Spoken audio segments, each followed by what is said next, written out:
सबसे पहले आपको बताएंगे कि हरिपुर के इलाके गदवालियां के पहाड़ों पर आग भड़क उठी है। तेज हवाओं की वजह से आग की शिद्दत करीबी देहात तक फैलने का खदशा लाहक हो गया है। मज़ीद तफसीलात जाने के डॉन न्यूज़ के नुमाइंदे यावर अब्बास हमारे साथ लाइन पर मौजूद हैं। यावर बताइएगा, आग भड़क उठी है, क्या तफसीलात हैं आपके पास?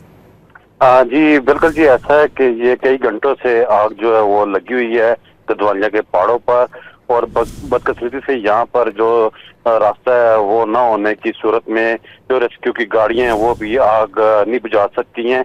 ये जो गदवालिया की पहाड़ियां हैं इन पर आग जो है लगी हुई है, और तेज हवाओं के बहस ये जो आग है वो तेजी से फैलती जा रही है। और जो ये पहाड़ है इनके करीब देहात हैं जहाँ पे ये आग पहुंच सकती है किसी भी वक्त, और वहाँ के जो मुकामी जो अफराद हैं उनमें खौफ पाया जा रहा है, और जो वहाँ के मुकामी लोग हैं वो खुद ही आग बुझाने की कोशिश कर रहे हैं। जी, मकामी लोग आग बुझाने की कोशिश कर रहे हैं, लेकिन आग बुझाने में मुश्किलात पेश आ रही हैं। यावर अब्बास, तफसीलात आपने फराहम की, शुक्रिया।